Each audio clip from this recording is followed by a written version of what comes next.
रामपुर के दो पासपोर्ट मामले में सपा नेता आजम खान के बेटे और पूर्व विधायक अब्दुल्ला आजम को बड़ी राहत मिली है। अपीली अदालत ने निचली अदालत की 7 साल की सजा रद्द कर दी। शुक्रवार को आए इस फैसले के बाद सपा कार्यकर्ताओं के बीच खुशी की लहर दौड़ पड़ी। 2019 में बीजेपी विधायक आकाश सक्सेना की शिकायत पर यह केस दर्ज हुआ था। अब्दुल्ला आजम पर अलग अलग जन्मतिथि वाले 2 पासपोर्ट बनाने का आरोप था। हालांकि पैन कार्ड मामले में अब भी कोई राहत नहीं मिली है। इस फैसले का रामपुर की राजनीति पर काफी गहरा असर पड़ सकता है। तो चलिए आगे बढ़ते हैं और आपको विस्तार से बताते हैं कि आखिर क्या ये पूरा मामला। दरअसल रामपुर में सपा नेता आजम खान के बेटे अब्दुल्ला आजम को एक कानूनी मामले में बड़ी राहत मिली। अपीली अदालत ने 2 पासपोर्ट वाले मामले में निचली अदालत द्वारा दी गई 7 साल की सजा को पूरी तरह से रद्द कर दिया। अदालत द्वारा शुक्रवार को सुनाए गए इस फैसले के बाद सपा कार्यकर्ता और समर्थक काफी खुश नजर आए। वे इस फैसले को अपनी जीत मान रहे हैं। यह पूरा मामला 2019 का है। बीजेपी विधायक आकाश सक्सेना ने सिविल लाइंस कोतवाली में शिकायत दर्ज कराई थी। उन्होंने आरोप लगाया कि अब्दुल्ला आजम ने 2 अलग अलग पासपोर्ट बनवाए थे। एक पासपोर्ट में जन्मतिथि 1 जनवरी 1993 लिखी गई थी, तो दूसरे पासपोर्ट में जन्मतिथि 30 सितंबर 1990 दर्ज थी।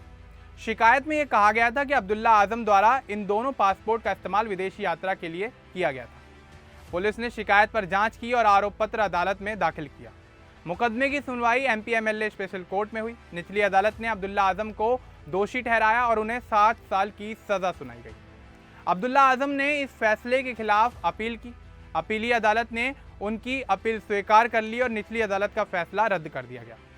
इस फैसले से रामपुर की सपा इकाई में काफी उत्साह देखा जा रहा है। कार्यकर्ता अब्दुल्ला आजम के घर पहुंचकर उन्हें बधाई दे रहे हैं। वे कह रहे हैं कि यह फैसला साबित करता है कि उन पर लगाए गए आरोप सही नहीं थे। हालांकि अब्दुल्ला आजम को सभी मामलों में राहत नहीं मिली है। 2 पैन कार्ड वाले मामले में उन्हें और आजम खान को अभी पूरी तरह से राहत नहीं मिली है। इस मामले में उनकी अपील पहले ही खारिज हो चुकी है।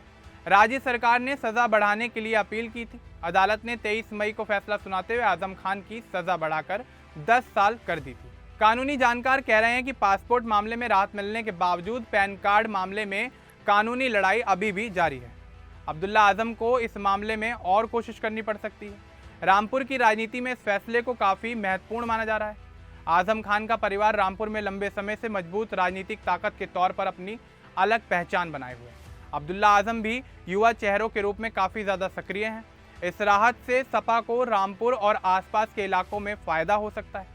बीजेपी की तरफ से अब्दुल्ला आजम पर आए कोर्ट के इस फैसले पर अभी तक कोई बड़ा बयान नहीं आया है। शिकायतकर्ता आकाश सक्सेना भी इस मामले को अदालत में आगे लड़ने की बात कह सकते हैं। पासपोर्ट मामले में अब्दुल्ला आजम पर आरोप था कि उन्होंने जानबूझकर गलत जानकारी देकर 2 पासपोर्ट बनवाए, लेकिन अपीली अदालत ने सबूतों को पर्याप्त नहीं माना और अब्दुल्ला आजम की सजा रद्द कर दी गई।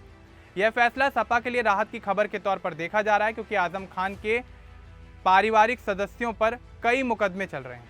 कुछ मामलों में उन्हें सजा हो चुकी है, कुछ में लड़ाई अभी भी जारी है। अब्दुल्ला आजम के समर्थक कह रहे हैं कि वे और भी ज़्यादा सक्रिय होकर क्षेत्र के लोगों की समस्याओं को सुलझाएंगे। सपा इस फैसले का राजनीतिक फायदा उठाने की पूरी कोशिश करेगी। रामपुर में पिछले कुछ सालों से सपा और बीजेपी के बीच कड़ी टक्कर रही है। ऐसे में यह फैसला आने वाले चुनावों में भी काफ़ी गहरा प्रभाव डाल सकता है। अब्दुल्ला आजम ने इस फैसले के बाद कहा कि उन्हें न्याय मिला है। उन्होंने अपने समर्थकों को शांत रहने की अपील की। अब कुल मिलाकर पासपोर्ट मामले में अब्दुल्ला आजम को मिली राहत ने रामपुर की राजनीति में एक नई राजनीतिक चर्चा शुरू कर दी। अब सबकी निगाहें इस बात पर टिकी हुई हैं कि पैन कार्ड मामले में अब्दुल्ला आजम को लेकर भविष्य में अदालत की तरफ से क्या फैसला आता है। अब इस पूरे मामले को लेकर आपका क्या कुछ कहना है हमें कमेंट बॉक्स में जरूर बताएं। बाकी इस तरह की और अपडेट्स के लिए हमारे चैनल को सब्सक्राइब करना ना भूलें। धन्यवाद।